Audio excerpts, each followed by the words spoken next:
Retired CEO worth tens of billions was mistaken just because he was wearing a security guard's uniform. The HR manager assumed he was a rural guy trying to sneak in for free food and drinks, but the next second, an appointment letter fell out from the CEO's clothes. The HR manager picked it up and read it out loud. After reading it, he realized the security guard in front of him was actually the new head of the company. He immediately apologized. The CEO was puzzled as to why someone of his level would know about his file. The HR manager didn't dare to respond. It turned out the CEO was one of the original founders of the company, but during the peak 10 years ago, he chose to retire. To prevent his son from becoming a spoiled rich kid, he took his son to live in seclusion in the countryside. Every day, he did nothing but tend to flowers and plants. He didn't do anything else. Luckily, his son made him proud. He graduated with honors from a prestigious university, and today was the day he was going to interview at one of the top companies. But right after the son left home, several luxury cars pulled up in front of the man's house. He thought they belonged to a neighbor, but when he turned around, he saw one of his former subordinates. She came to invite him to return and manage the company again. Unexpectedly, the man dropped what he was holding and ran away immediately. Helpless, the woman had her people bring him back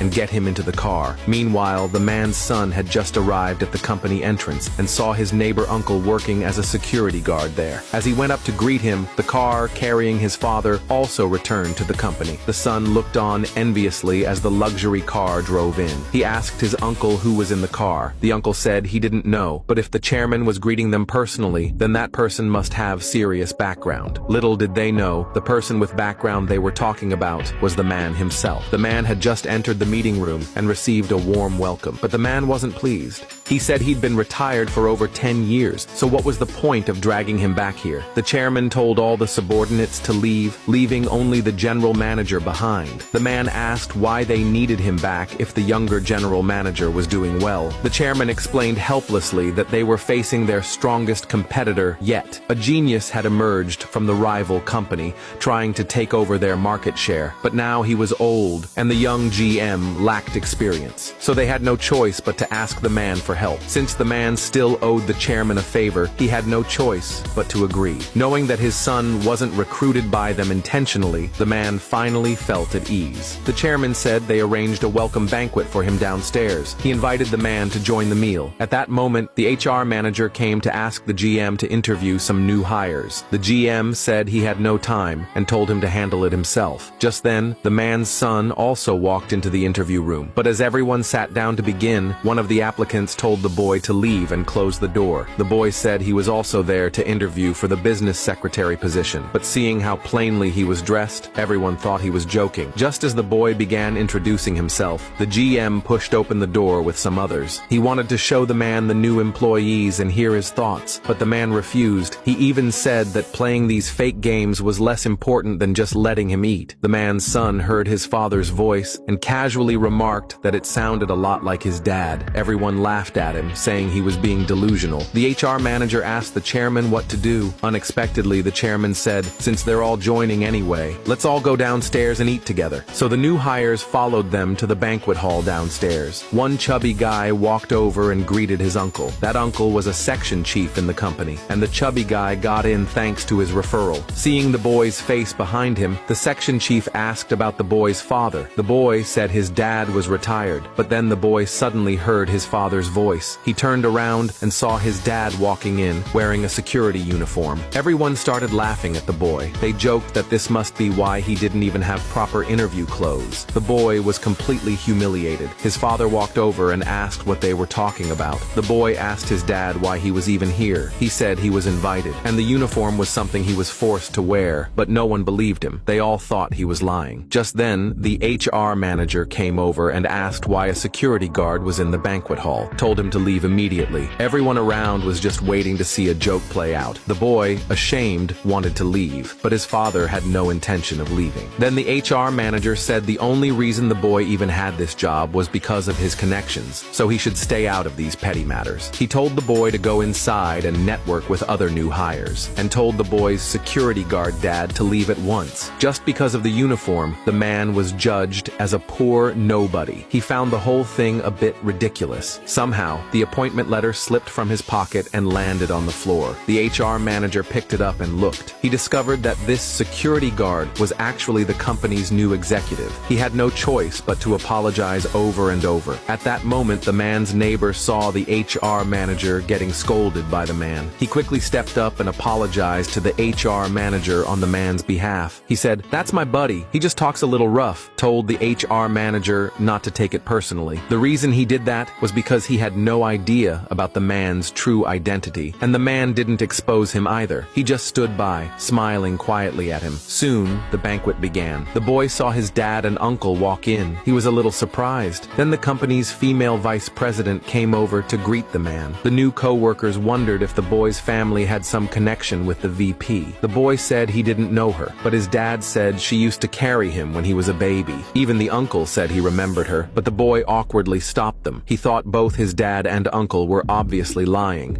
How could they possibly know a VP from such a huge company? And what embarrassed him even more was his new co-workers actually asked his dad to call the chairman over to greet them. His dad turned around and was about to go. The boy said his co-workers were just messing with him, but his father replied, "Just wait and see." Sure enough, a few moments later, the chairman and the senior execs really came over. They went around clinking glasses with each of the new hires. Everyone was absolutely stunned by the scene.